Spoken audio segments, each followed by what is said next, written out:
अपने मीम्स देखते हो आप कभी? जैसे वो इलाहाबाद का एक लौंडा, ये राजा बनने की मेंटालिटी है। और बड़ा उसको फॉलोअर मिल गया, उसको कैसे देखते हो आप? मैं शायद एकमात्र आदमी हूँगा हिंदुस्तान में जिसने हर आदमी को छूट दे रखी है लीगली। मैं कभी किसी पे स्ट्राइक नहीं बात मारा। सही है वजह सर। दोस्तों कैसे हो तुम लोग? वीडियो अच्छा लगा तो तुम लोग सब्सक्राइब करके जाना दोस्तों, और लास्ट तक बने रहना। अपने मीम्स देखते हो आप कभी?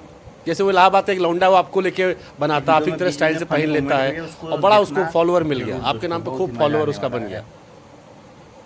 तो इसको कैसे देखते हो आप? नाराजगी में देखते हो, गुस्से में देखते हो, या जो आप कहते हो कि भाई ट्रोलर भी जरूरी है? देखना वीडियो को, नहीं तो वीडियो भगा के देखोगे भाई मिस कर दोगे फिर। इन सबके डुप्लीकेट थे ना। अभी भी अजय देवगन के नाम पे तो कम से कम आधा देश 10 लाख आबादी तो होगी अजय देवगन की। एक लड़का है हिमांशु तिवारी, हाँ अच्छा पैसा कमाया उसने, उसका मैसेज मेरे फ़ोन में पड़ा है। हाँ उसने मुझसे कहा कि एक दिन उसने मुझे मैसेज किया, कहा सर आपको धन्यवाद देना है। मैंने कहा क्यों? कहा सर आपकी वजह से मेरा घर बना और मेरी 2 बहनों की शादी हुई। मैं शायद एकमात्र आदमी हूँगा हिंदुस्तान में जिसने हर आदमी को छूट दे रखी है लीगली। मैं कभी किसी पे स्ट्राइक नहीं मारा। अगर उसने बदतमीजी नहीं की तो ना किसी यूट्यूब चैनल पे मारा, कभी मारा ही नहीं। मैंने अपने लोगों को मना कर रखा कि कोई स्ट्राइक नहीं मारेगा। और 2 लड़के हिंदुस्तान में ऐसे हैं जो मुझे पर्सनली खुद पैसा भेजते हैं।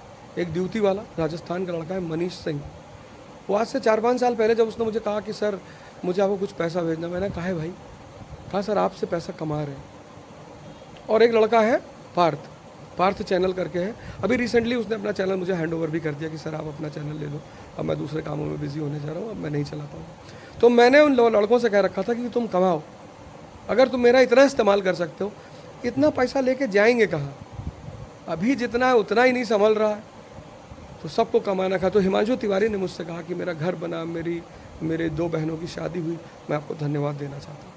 तो भगवान ने जितना दे रखा बहुत दे रखा। मैं सिर्फ लोगों से ये कहता हूँ कि आप करो ट्रोल, अच्छी बात है, पैसा की बात, पर जब आप शब्दों का चयन करते हो तो वो चयन अच्छा होना चाहिए, वो लगना चाहिए कि आप पढ़े लिखे आदमी। तो जैसे शिक्षक अवध ओझा जी भारत रत्न दे रहे थे, अब नेता ओझा जी भारत रत्न देंगे या आप विनम्र हो गए?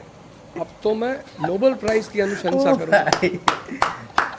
जो भाई अब अगर इतना भी कद ना बढ़ा कि इनको नोबेल दिलाया जाए तो फिर राजनीति में आने से फायदा ही क्या है? तो अब इनके लिए नोबेल प्राइज की ऊंचा सोचो। हाँ, ऊंचा सोचना पड़ेगा। और नोबेल प्राइज 140 करोड़ की आबादी में अगर 1.5 लाख दुश्मन ना हो तो फिर क्या फायदा जीने का? आदमी की औकात उसके दुश्मनों से ही पता चलती है। तो सीधे मोदी शाह से लड़ लिए, डर नहीं लगा? आपकी पार्टी तो बहुत आजकल जेल भेजा गया, बड़ा लंबा एक्सपीरियंस है कि आप सीधे वहीं लड़ लिए। आप जेल भेज देंगे तो अगला चुनाव 5 लाख वोट से जीतूंगा, इसी बात का तो इंतजार है। राजनीति में कौन जेल नहीं गया? गांधी जी जेल गए, नेहरू गए, हमने हिस्ट्री पढ़ी है तो हमें पता है कि जो भी आदमी राजनीति करेगा, तो राजनीति का एक सबसे प्यारा नियम है कि अगर आप सत्ता की कमियों का विरोध नहीं करते तो आप राजनेता। पहली बात नहीं है सत्ता का विरोध, नहीं सत्ता की कमियों का विरोध। ठीक बात। आपने कहा था महंगाई खत्म कर देंगे, आप क्यों नहीं कर रहे? करो आप महंगाई खत्म। आपने कहा था बहुत हुई महंगाई की मार। 2014 में एक इनका पोस्टर आया था बहुत बड़ा सा, उस पर मोदी जी मुस्कुराते हुए खड़े थे 39 डिग्री में, 45 डिग्री में नहीं, 39 डिग्री में थे कि बहुत हुई महंगाई की मार, अब की बार मोदी सरकार। हम भी बड़े खुश हुए कि चलो यार 40 रुपया पेट्रोल मिलेगा, ससुराल जाने में आराम रहेगा। अब पोस्टर बना रहे हैं, बटेंगे तो कटेंगे, बातें चेंज हो जाती है सर। अरे चुनाव जीतने के बाद और कह क्या रहे हैं? कह क्या रहे हैं? शीश महल। शिक्षा पे बात करो ना, तुम्हारे 20 राज्य हैं, किस राज्य में तुम्हारा बजट 25% है शिक्षा पे? बोला आप इस देश की जनता को मूर्खी समझते हो क्या? इतनी पढ़ी, आप शिक्षा पे बात करो, आओ बहस करते हैं। आप अपनी पार्टी का लीडर बैठो, मैं आता हूँ बहस करने के लिए।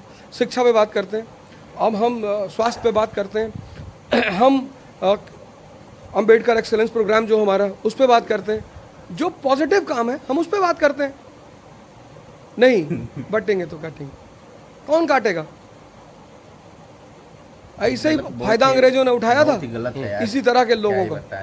ये देश एक है, क्या उत्तरांचली, क्या पूर्वांचली, क्या मद्रासी, क्या बिहारी, सब भारत माँ के हैं। सहमत हूँ मैं, धर्म के नाम पर नहीं होना तो चाहिए, बिल्कुल नहीं होना चाहिए, खराब चीज है। आप क्यों याद दिला रहे हैं? आप क्यों ये बात कह रहे हैं? आप बजट के बारे में बात करिए। भारत को तो आप मिलजुल के हमारी नेशनल ग्रोथ कितनी हो रही है, आपने कितनी इंडस्ट्रियलाइजेशन किया इस कंट्री का, भाई हमें आप बताइए ना, आप ग्राफ दीजिए ना कि इंडस्ट्री में क्या कर रहे हैं, टेक्नोलॉजी में क्या कर रहे हैं आप। आइए बहस करते हैं बैठ के। नहीं, एक है तो सेफ है, किससे? अस्पताल में जाते हो तब तो नहीं देखते हो कि किसका खून मिल रहा है। कोई अस्पताल में पेशेंट मुझे नहीं मिला जो मुझसे कह दे कि भैया मुझे तो बस शुद्ध हिंदू का खून चाहिए, मैं मर जाऊंगा लेकिन शुद्ध हिंदू का किसी चाहिए। बंदे वहाँ का तुम जाति खून नहीं तुरंत देखते, वहाँ तुम चाहिए, धर्म नहीं पहले देखते। चाहिए, बस राजनीति जिंदा में क्यों रहना देख है। रहे हो? अब देखिए